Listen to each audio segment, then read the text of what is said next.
I hate the Chinese government, but I do hate spending money even more. Guys, folks, this is the Chinese dragon egg. Let's get this shit out of the way. In legendary Shandy Camel. Pricing as of 2021. Excuse me. As of 2021, this bag was $55 shipped in the Shandy Camel.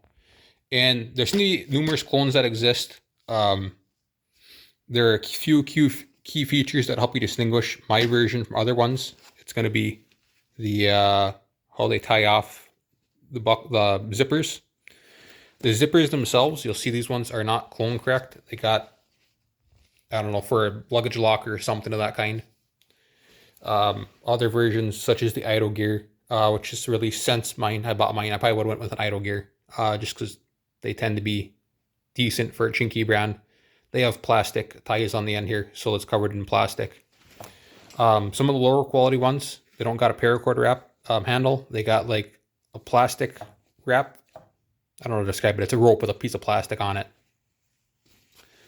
I would avoid them. And then lastly, some of them will lack the laser cut molly, and they will have just traditional molly ran on there, which is fine, but they seem to lack a lot of the internal sewing features, so they're a lot more of a plain bag, even though they're substantially cheaper.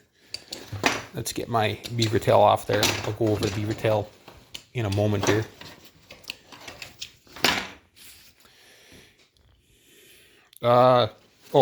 Some of them too, they will feature a direct action or Helicon logo over here, or I guess over here sometimes. I'm not quite sure where they go over here.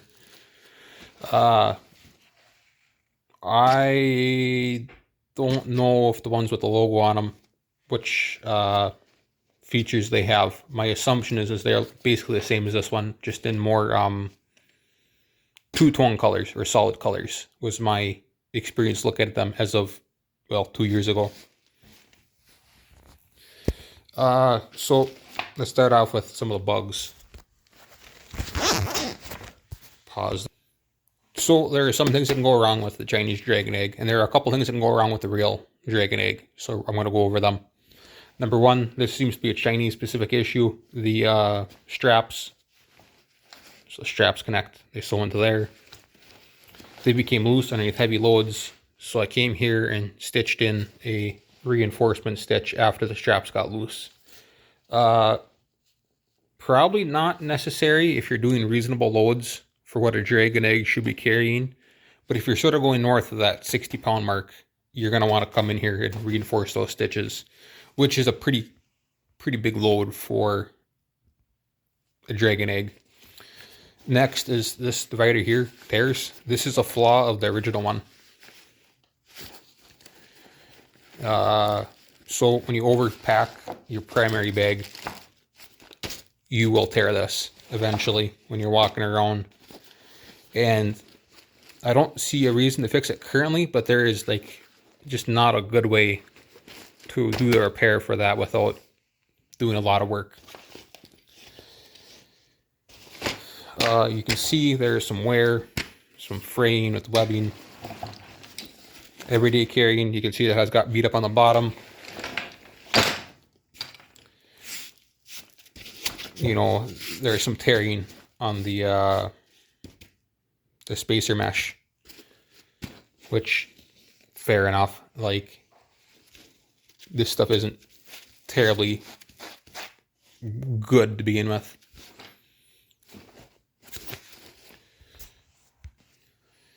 Let's go over buckles and zippers on the stock bag. So the buckles, I do got a knife here. Probably can't hear it.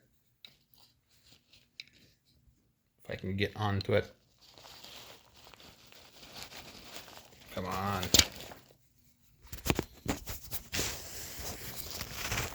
Scratch. Yeah, well, that's close enough. You can take my word for it. They're a lower quality clone of standard US buckles, so this uses standard US buckles. This is the beaver tail. I'll come back to this later. So the buckles are standard buckles. They're just of lower quality. at least here, the waist belt buckles, which I don't have the waist belt attached at the moment. The buckles here were of, well, disastrous quality. They that broke pretty fast, which is fine. You can just get a new 1.5-inch buckle, or get like a 1.5-inch packing strap and stick on there. It's a pretty standard modification as far as that goes. The zippers, nothing to indicate they're YKK zippers, and again, as mentioned before, they're not cologne correct. They all seem to be good enough. They've held up well. I have no complaints about the zippers. And as far as differences from this to the real one, the only one I really care about is this padding here. This uses just regular old standard closed cell foam padding, and there's no spacer. How do I say it?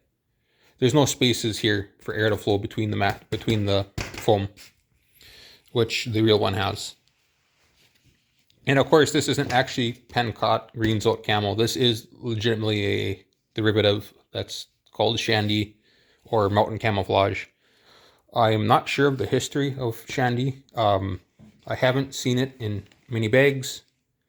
It seems to be NRI compliant, for whatever it's worth, from the Chinese.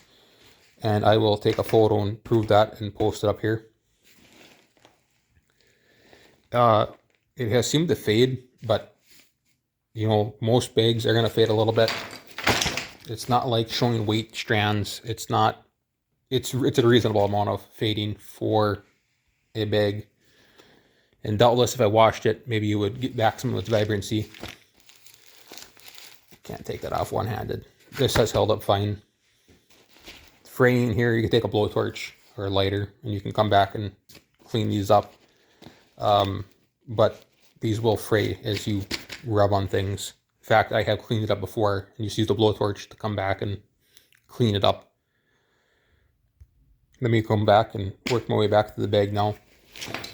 This is our administration pouch. You got lots of pockets. This one, yes, holds a AR-15 magazine, if I can find one. Here's an AK magazine, close enough. Assuming that actually fits in there. It might not. No, it does fit an AR-15 magazine. This one fits something bigger. This one will fit an AK bag. I usually use this one for a battery bank. I use this one for like a wallet. In here, we got just the standard divider. I got some probably crusty old fucking electrolytes in there. And one last pouch, which is made sort of, not useless, but, no, excuse me, that was the wrong pouch that goes into this one. This divider here sort of ends up being useless because the big ass fucking hole. It's a deep pocket, it goes the whole way down here at the bottom of this.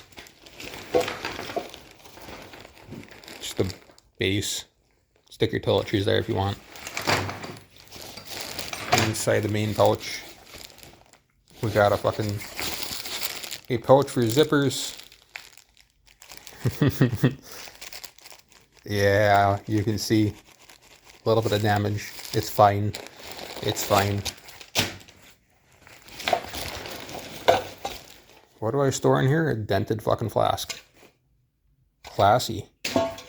Gotta be drinking when I'm at work. Some electrical tape. A wrapper.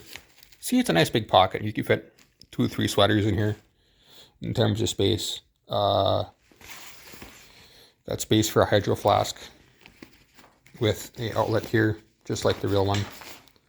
No issues there. Some minor flaws. You can see this reinforced stitching here. It's not shandy camel. It is cryptic. That doesn't really matter. Finally, we got our laptop pouch. Basic bitch. Nothing fancy going on there. And then finally, we got our frame. Plastic frame. It's nice. Let's come back here and all. So here we got straps underneath for a sleeping mat or a sleeping bag or some kind of external stowage. You can see you got tuck tabs for the straps. You can make your beaver tail. I'd recommend a beaver tail. You want something to be able to store your helmet on. You know, gives you a lot of storage outside the bag. Even like a jacket too could be stored pretty easy alongside. You can see here I got 1.5 inch packing strap, which is thicker than like probably most people are going to use. It works. There's 3 slots for 3 wide packing straps, and then there's, I don't know, 6 for 1 inch packing straps. Plus you got moly for your packing straps or G-hooks, or, you know, quick attach surface buckles for your Nalgene's.